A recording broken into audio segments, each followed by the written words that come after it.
Welcome back to another episode of the Big Ask Podcast. I am your co-host, Tara Renze. And I am Brooke Runn, and we have quite a show for you today that I cannot wait to dive into, Tara. Like, are you so excited about this today? I am so excited because I've got all the questions for our expert and guest, Sally Sykes. We're going to let you introduce yourself, but we're going to give you a little hint. We're just going to go ahead and let the cat out of the bag. We're going to be asking all the big asks for aging women over 40. What the hell is going on with my body? Why am I losing my hair?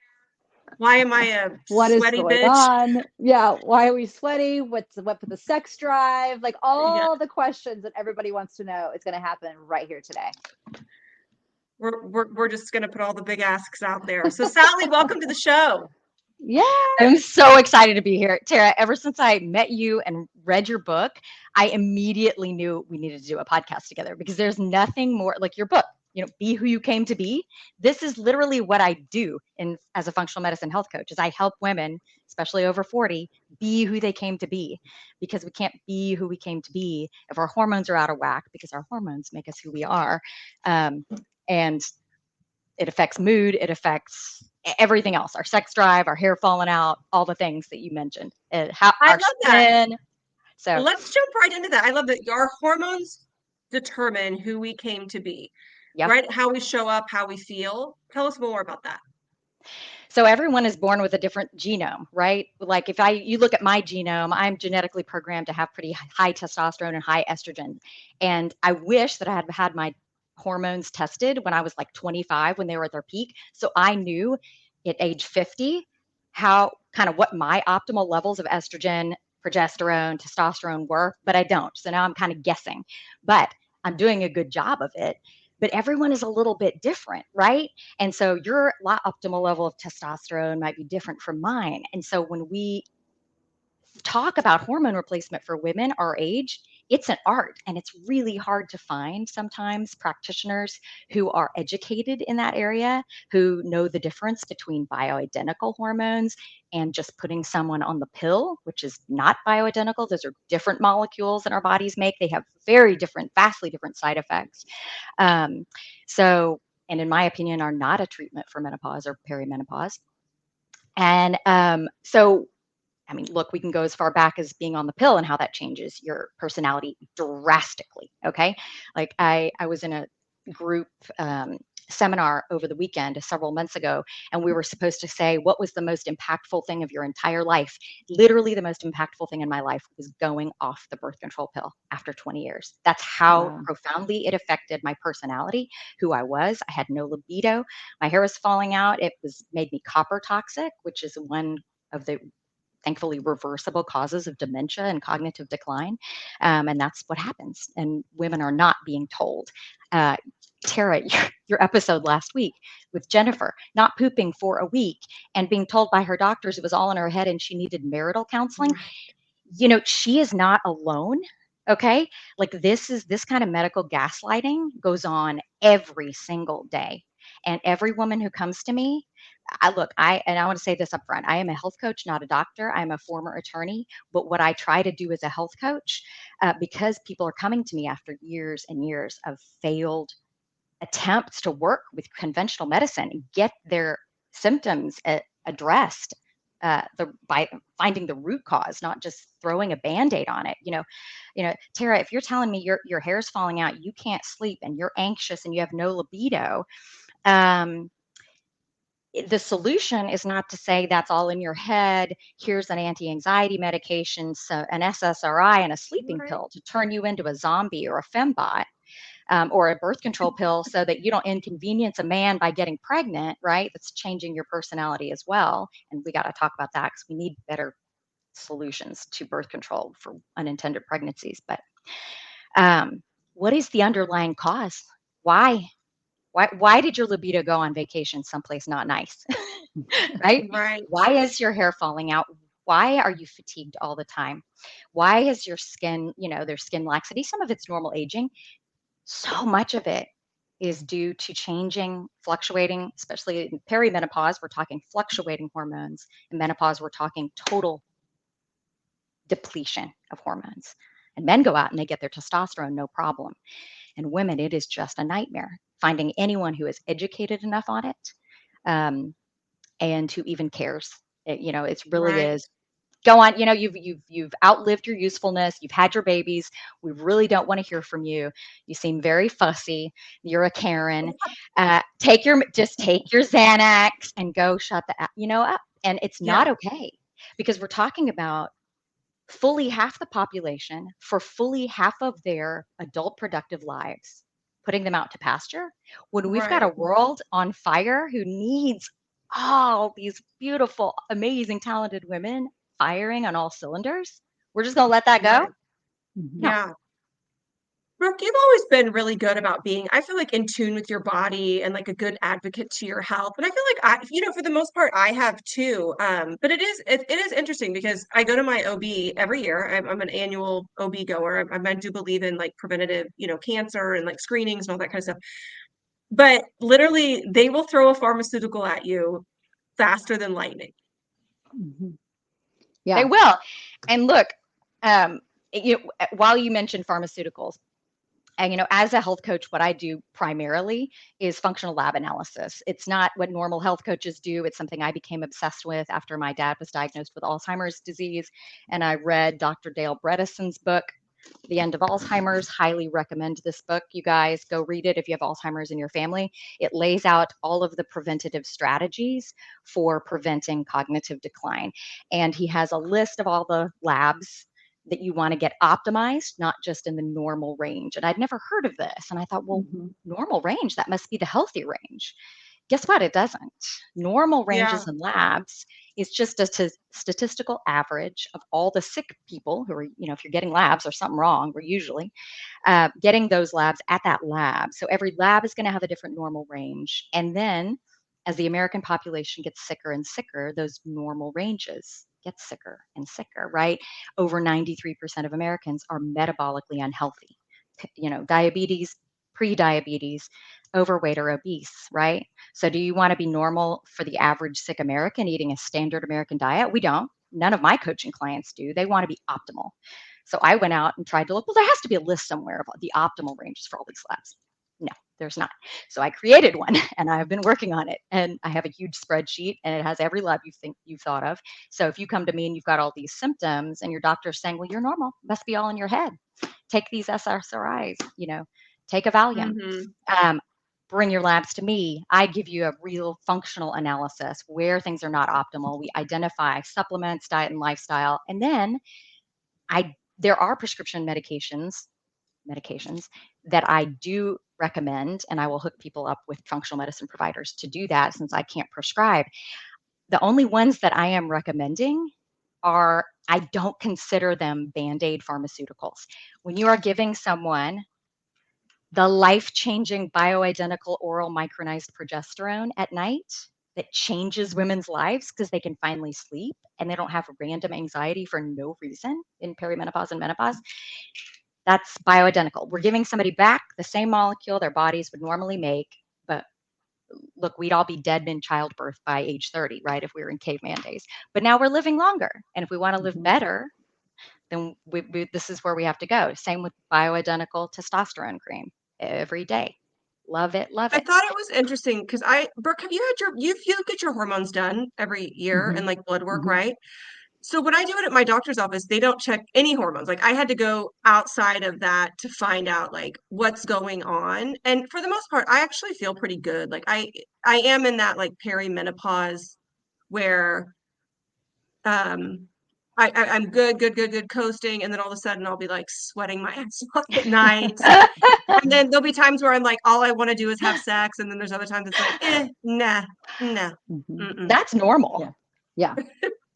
Yeah. Yeah, and look, some of What this about is you, normal, and Brooke? this is not to medicalize, right? Like normal shifts and mood. I hate that there's an expectation for women to always be, for us to live in this tiny narrow band of emotions where we're allowed to be, happy, supportive, helpful, joyful, grateful. That's it, right? Yeah. Kind of like America Ferrara in the Barbie movie, right? And that if we're angry, if we're sad, then if we're assertive, we're bitchy, of these things, that those need to be medicated out, right? Mhm. You're being a Karen. Let's give you some something to Yeah. calm you down. Go have a glass of wine, whatever it is. Not okay. We're allowed to have the full range of human emotions and reactions to shitty behavior. Sorry. I do have a question. So back to Alzheimer's, or however you say that word, right? Dementia, all of that. Isn't Mhm. that really just metal on the brain? Isn't it like metal toxicity on the brain that we get in many different ways? Isn't I'm that a lot so of it? glad you asked that question. So he talks about the many underlying causes of dementia, and there are probably, he's up to 100 at this point.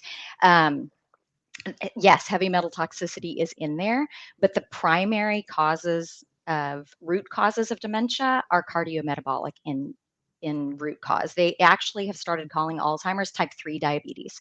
So if you get type 2 diabetes, it doubles your risk of Alzheimer's disease. Wow. If you do not replace your hormones in perimenopause, menopause, and andropause, cognitive decline risk goes way up. In fact, Wow.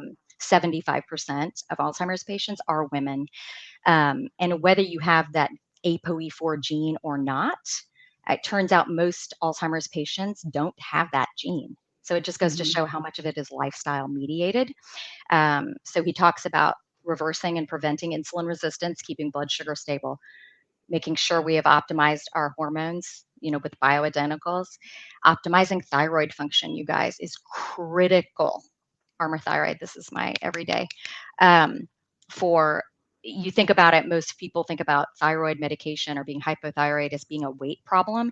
It is a mood and cognitive issue as well. So the thyroid is the master gland of the body. Every single cell in the body relies on thyroid hormone to function. And low or suboptimal thyroid function is another huge contributor to Interesting. cognitive decline. But exactly, he has an entire toxicity is certainly a part of it, whether Yeah. it's mold or heavy metals. There's so much in the environment that we have. And like I talked about the copper toxicity, that's so important for any of your, and I'm going to say younger listeners, but honestly, I have so many patients and coaching clients in their 40s and 50s still on synthetic hormonal birth control, and they just don't realize what it's doing to them. They're all on antidepressants and Xanax as well, and they don't realize, no one told them the connection. And when I do their labs, I'm like, I know why. We're going to test your copper and your zinc. Your copper is going to be sky high. Your zinc is going to be way down here. When look up, just Google copper toxicity and psychology today, read that article. What It's it does to amazing. you. It gives you horrible anxiety, cognitive decline. It makes you anemic. Your you are low thyroid function. So all of it together, you're losing hair. You think you're just getting older. You go to your doctor and they're not telling you, and they know this. They know that the risk of cognitive issues and depression and anxiety go up on the birth control pill, and they go way up on the Mirena IUD. That's a 240% increase Well, yeah, risk. because Mirena, that's not the copper one. No, the copper one I actually recommend. Dr. Sarah Godfrey does too. So apparently the copper IUD, which doesn't lead to I copper actually got that toxicity. one between babies because I was like, I'm not going Yeah. back on the pill. Like I'm never doing that again. Yeah. And I was, so I went off the pill, I guess, when I was like 30. Brooke, you've been off the pill for a long time too, right? Yeah, I haven't been on the pill since I was probably 20. It's been a really long time. Yeah. Yeah. Yeah. For me. So what I wanted to They ask you, hand it out like candy though to kids, to oh, teenage it's girls crazy. specifically. Oh, it just makes me sick, which is what brings me to my next story. So for me, Yep. I have an autoimmune disease called ulcerative colitis, and I got Yep. diagnosed with it when I was 25 years old. Mm-hmm. And for, I don't know, the first 3 years, they tried to put me on and off medications, and I would always have allergic reactions to them or something like that. My body was literally rejecting the medication. And Yeah. so for years, doctors would tell me, Brooke, you cannot control your ulcerative colitis with food and with lifestyle. And I'm not going to knock doctors. However, I've been going to functional medicine doctors for 15 years now. Like I hardly ever go see a conventional doctor, just because for me, I have not only kept my UC in check for the last 15 years by food and lifestyle, but I'm pretty sure I've healed a lot of my UC just by myself with the knowledge that I've learned from functional medicine, because my last scope was like amazing. Like he was like, I don't know Yeah. what you're doing differently, all the things. And so for me, like, why do you think it is? Because a lot of people trust their doctors. A lot of people are on a slew of medications, and then they have all these other side effects. And doctors, I think some of them are very well educated on what these actually do, but they're taught, and pharmaceutical recs are very powerful. Pharmaceuticals are very powerful, to begin with. But why do you think that a lot of people don't know what functional medicine is, or why they choose to continue just to trust and lead blindly? Because it's one thing that drives me crazy about America I know. in I general, know. You look like, well, first of all, it's a for-profit medical system, so we have that. Right. If you go to a medical school, right, it's the Mm-hmm. pharmaceutical labeled wing, okay, Mm-hmm. and so they're getting trained in what is going to be ultimately profit those pharmaceutical companies, which is a I lot mean, of these. literally, Merrick makes Right. the books for the things the doctors are learning in Exactly. college. I mean, Exactly. Right. it's like, that's Conventional how Jack. nutritionists, Yeah. I can't, like, where they're telling you to go eat, like, fat-free pudding pops or something, that's because that's what, and I just can't. The data isn't there. I'm a huge data person, and anything that it's from books, from actual MDs, from actual studies, or I know from my own practice for 15 years of analyzing labs, my own and my patients over and over again, to know exactly what works. But yeah, so um, first of all, I would say that I do think functional medicine is having a bit of a moment right now, especially after COVID, because Mm-hmm. what we found is that people who are metabolically unhealthy were the ones who were dying of COVID faster.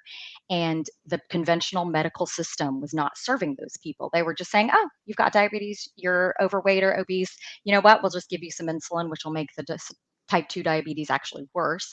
Or we'll just wait to treat you until you're completely diabetic and you are insulin dependent, or you need dialysis or a foot amputation, right? This is not okay. Or we're just going to cover up symptoms, right? Like, you have an inflammatory condition. So many people come to me with inflammation, right? And we just get them off gluten and sometimes some dairy, and almost always that's all that's needed. Mm-hmm. All that's needed, and their antibodies go away, right? I got gluten to my antibodies went up. I have hypothyroidism, but I've never had detectable Hashimoto's antibodies, which, if you have hypothyroidism, 99% of the time, that is autoimmune Hashimoto's thyroiditis. It's due to autoimmunity. Because I don't eat gluten for a long time, that's another no-no for brain health in Dr. Dale Bredesen's book. I haven't had those antibodies. But I think it was after the summer when we were traveling, Tara, and sometimes there's a sauce and there's, gluten and soy Right. sauce, and you don't even know, sometimes it happens. And I started feeling, it's like a chronic fatigue feeling that I start to feel when something happens like that. And I had labs done, and I had just a few antibodies, not a ton, but optimally, we don't want any antibodies out there Right. attacking our thyroid gland or literally any other part of our body, right? Right. And the issue with that is that once you get one autoimmune disease, the chances of you getting another and another and another go way up. And so if you don't get a hold of the inflammation, the source of it, the root cause, you're not going to get better, and it's going to get worse. So masking symptoms with steroids that are going to lower your inflammation, double your risk of diabetes, raise your blood sugar massively, make you put on tons of weight, right?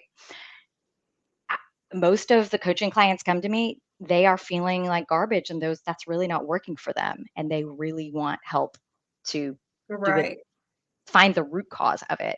But look, there's not a lot of profit in that. What I think is really interesting, and we could talk about this when we get to the weight loss perhaps, is semaglutide and the GLP-1 medications, because this is so tricky, and it's going against so much of my natural skepticism of pharmaceutical companies.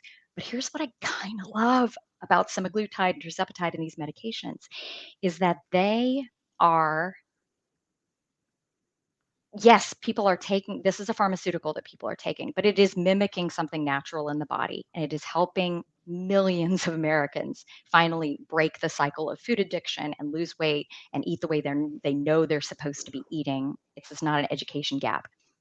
What's also happening is that instead of 5 drugs they're on, when they're on semaglutide, their risk of of heart disease goes down by 20%. So it's now we don't need a statin. That's better than statin. And when you're on a statin, you get double risk of diabetes and your hormones tank. So every man on a statin I see has testosterone lower than mine because cholesterol is actually the building block for all our hormones. So we're on semaglutide. We've lost weight, lowered blood sugar. We don't need statins. We don't need insulin. Oh, we don't need blood pressure medication anymore. Oh, inflammation goes way down. There's Right. the next time you guys get labs, ask for, go ahead. Yeah. But I do have a question about this because Yes. I have a lot of family and friends that are actually on this, right? And they've lost Yeah. significant amount of weight. Yeah. However, they don't have diabetes, True. but they're shooting themselves with a drug that Yeah. is helping them with insulin, right? So what is the long-term effects here? Like, that's what I want to Yeah. know. Like, because if your body is, if you're not having insulin issues and then you're shooting yourself with a drug that Mhm. that is helping to prevent that, isn't there a long-term effect? So that's such a great question. Actually, in my own podcast, it's like Mhm. an hour and a half this week that I haven't Mhm. posted it yet, but I'm going to. It's all about GLPs and all about how to do semaglutide right, because I have almost 2 years of experience working with patients on this. And like, if I were to design a program, um, you would, use the minimal effective dose. You would pair it with diet and lifestyle coaching so people aren't just gaining all the weight back. We're not just sending them home with an Ozempic pen and having them overdose themselves. But the way the medication works, it actually turns out it is repairing the islet cells of the pancreas, and it helps the pancreas release the right amount of insulin. So what we don't see is people's blood sugar bottoming out. What we see is it's stabilizing. So hallmark of metabolic health is stable blood sugar. It's running between 70 and 120, no matter if you've eaten or not. Metabolic derangement is when you'll see ups and downs, huge swings, right? And I have type 2 diabetes. It's basically in remission. I feel like it's a little bit like being a recovering alcoholic with sugar addiction, because that's Mhm. what it comes from. So as long as I eat the way I know I'm supposed to eat and I know I'm carb intolerant, that I can keep it at bay. But I have loads of genes for type 2 diabetes. Is there long-term studies for people that have been on semaglutide that are not diabetic? Yes. So it's, this is so interesting. And I talk about this in my own podcast. These GLP-1 medications have been around since 2005. It's just the original ones. And so there's a really good long-standing safety data with them. The original ones were twice daily injections. And then the next generation was once a day. And so then they really didn't get popular until the once weekly, the longer acting semaglutide and then tirzepatide, because it just wasn't practical for most people to be giving themselves multiple injections every day. Um, Look, I am not a fan of these medications being used in very large doses long term. I don't think it's necessary. I think it is, we Right. read the side effects. You when you use them in micro doses along with coaching and lifestyle change, and you're tracking their labs to see if their metabolisms have healed. In other words, like lipids, HSCRP, fasting insulin, HbA1c, glucose.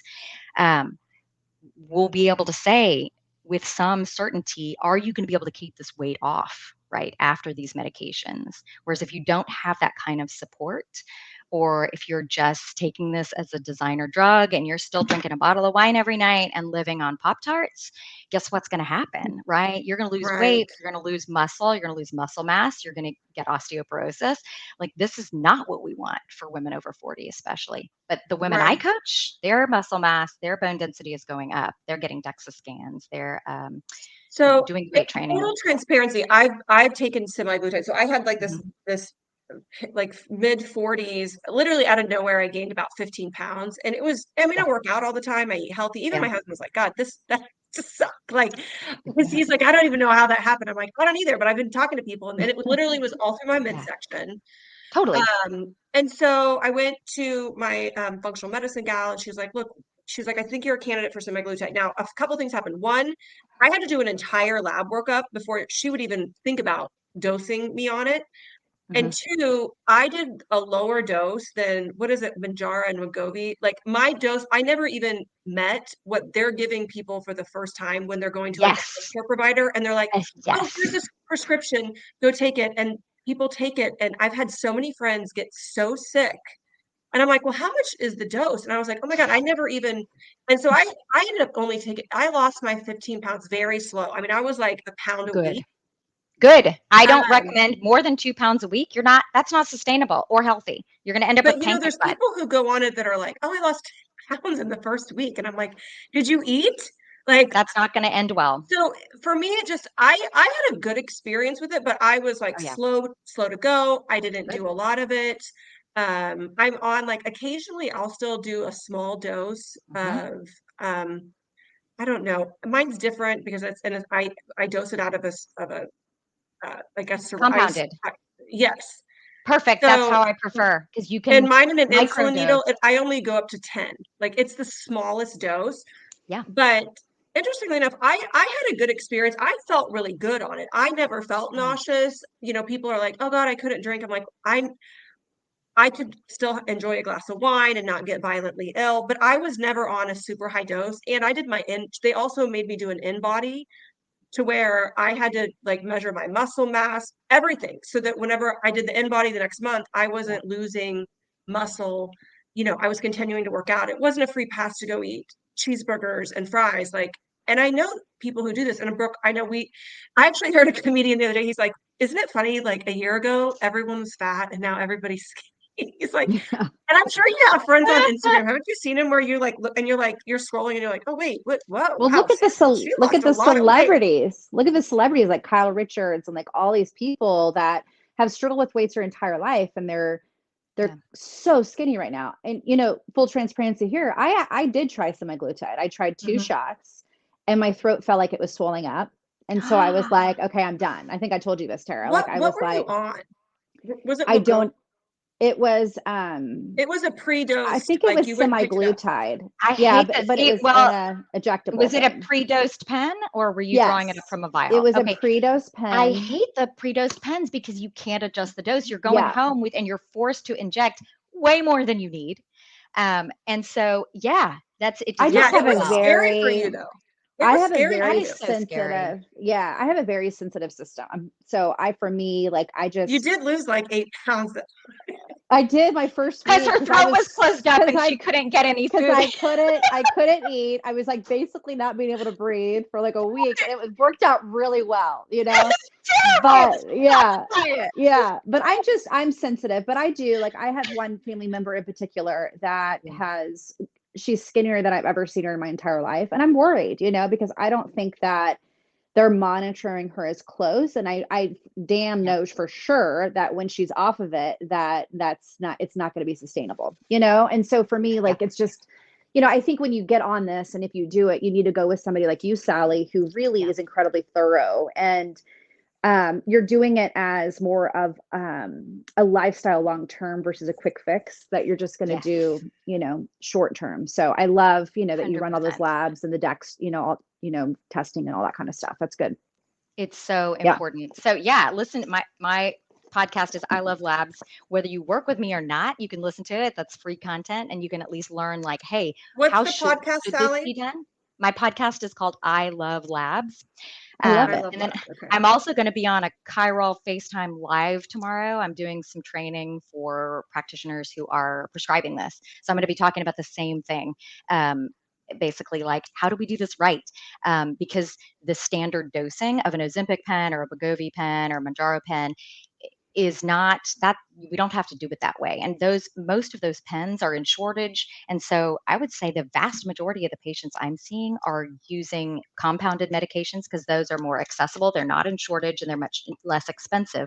And they're able to dose their own to figure out what their own optimal But dose you know is. what's interesting is I have a friend who was on the compounded Mm, semaglutide, and she had a friend who works for Manjaro or one of the pharmaceutical mm, companies, and she talked so much shit on him that it like scared her. It was yeah, like, if you're not on the pharmaceutical brand that you get from the pharmacy, like you're like, I mean, just like once again, the nonsense of like, yeah. you know, and Oh, when yeah. she looked into it, like the dose was way higher than what she'd been on, and she was like, well, why do I want to do that? I feel actually Mm, good. I've been able to maintain and all that. So I do think it's Yeah. interesting. I do think people are abusing it. I think that, Yeah. I also can say from, myself is like I lead a super healthy lifestyle. I work out a lot, I lift weights, I watch what I eat. It was never just like a pass to, do whatever I want. But let's move the subjects. I think we should let's talk about sex, baby. Because like it's on top of everybody's mind. Yeah. And you get in your 40s and things just change. Like I feel like if we had a room of like 10 women, like there would be like a few of them to be like, I want to have sex all the time. And then there'd be a few that was like, I never want to have sex. And then there'd be some that was like, I do one day out of the month. I mean, it's just so all over the place for people. There's no like Yeah. normal. And I think, Yeah. if you think about our sex lives, they've been since we were in our 20s, most people, in general, will have babies in our, 30s or whatever, which Mhm. completely wrecks your sex life anyway. Yeah. And then you get into your 40s where you should be getting it all back again. And for a lot of women, it's a major struggle. And, Yeah. it sucks for them. It sucks for their spouse. I Mhm. think sex is it's an important thing and something that women should be able to enjoy.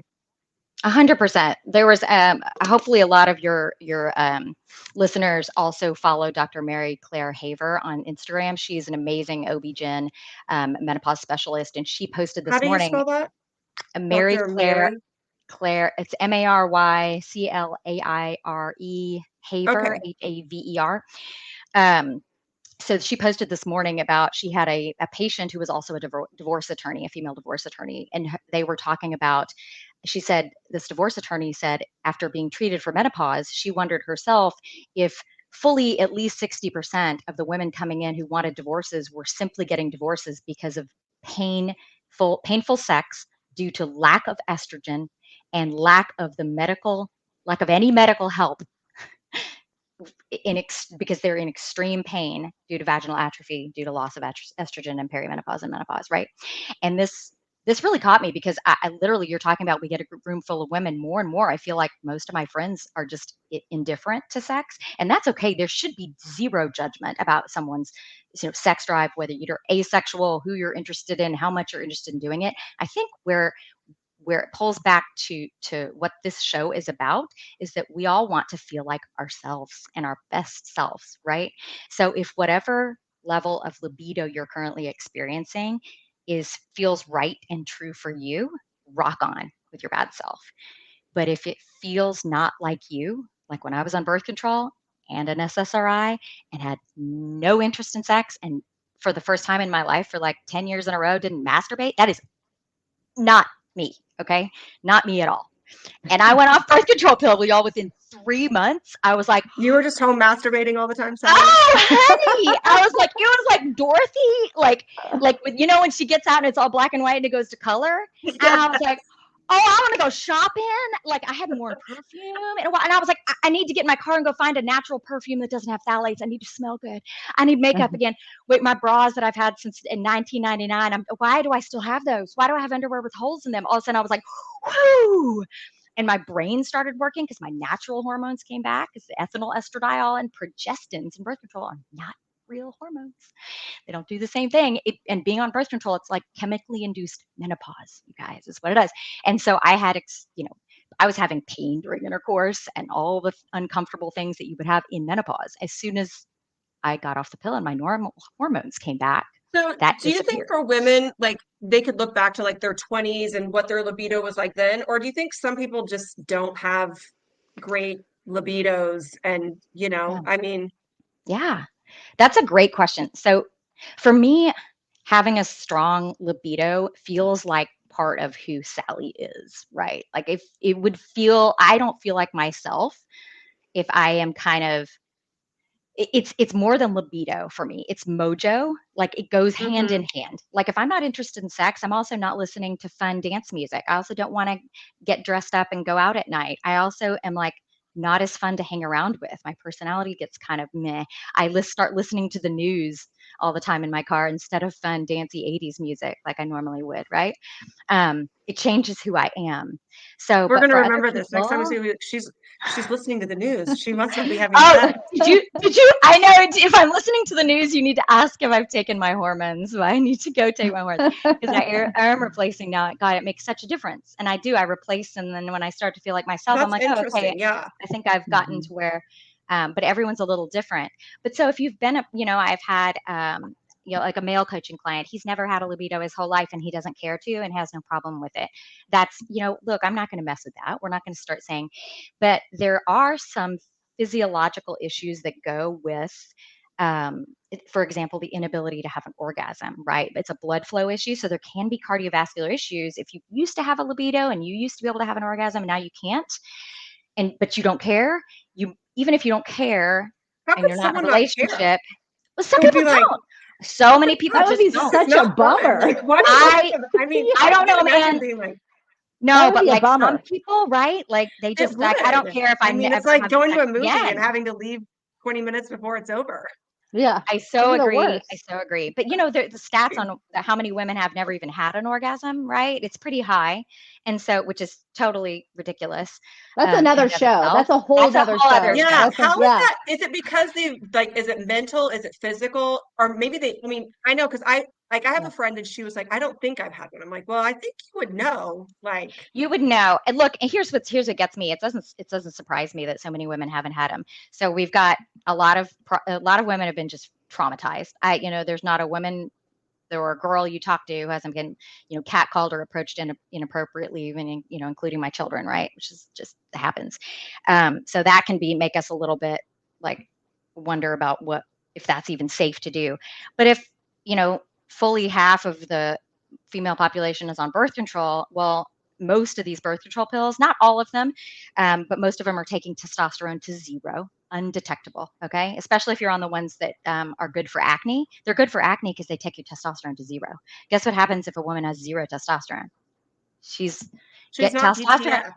No, she's not. And testosterone's the get. She's watching the news. She's watching the news all day. She's watching the news. She's watching the news. It's 100% she is, right? Like she's like down that train and she doesn't know why. She just thinks I don't have acne. I got clear skin, but nobody got to the root cause of the acne, which is probably like dairy and, a bunch of sugar and gluten and other inflammatory conditions that we won't even get into. And so we just sort of mask the symptoms with birth control that are now making you depressed and have no libido. And now you know why that is. And now we don't have progesterone. So now we're anxious too. And we're not sleeping. Don't even get me started. So we've got a full, just the hormonal birth control is a whole issue in and of itself that's messing with libido. If men knew how it affected us women, they would get snipped so fast and wear condoms so fast because literally the change of my libido on and off the pill, night and day. Now there are a few birth control pills that are high androgen index ones that don't kill testosterone. But those tend to not to be, I don't see women on those as often. So there's that. But then, of course, in perimenopause and menopause, you're thinking this is anytime after 35, you guys, especially once you have kids. If you've got a low thyroid function, that starts to affect your hormone levels. Everything is connected. What you're eating, if you're insulin resistant, maybe you start to have PCOS, then you're not ovulating and not creating progesterone, which if we don't create progesterone, we usually think of testosterone as the libido hormone. I replaced my testosterone and my libido was come back a little bit. Not until I added progesterone did it come back in spades. Progesterone is the calming hormone that helps us sleep and gets rid of anxiety. So how many of us are horny if we are not sleeping and we are super anxious? It's a combination. And then if we're not lubricated, yay for estrogen. Oh yeah. I have friends who are in their 50s and they're like, all of a sudden, I was like the Sahara Desert. I was like, oh yeah. I refuse. Oh, God. Nope, no. I am slip and slide at 50. Just because I'm doing the things, right? I love it. And here's the thing: I talk about or do you have to just use lube? I prefer my own lube if I'm replacing my hormones. Here's the great thing about replacing hormones, right? It affects everything. It makes me more insulin sensitive. So it helps me with my type 2 diabetes. It lowers my cholesterol. If you don't have proper hormone levels, you start getting high cholesterol and higher risk of cardiovascular disease. It's protecting my bones, right? When we lose our hormones, risk of osteoporosis goes up. But when I replace my hormones, my own natural lubrication is right where it was in my That's 20s. amazing.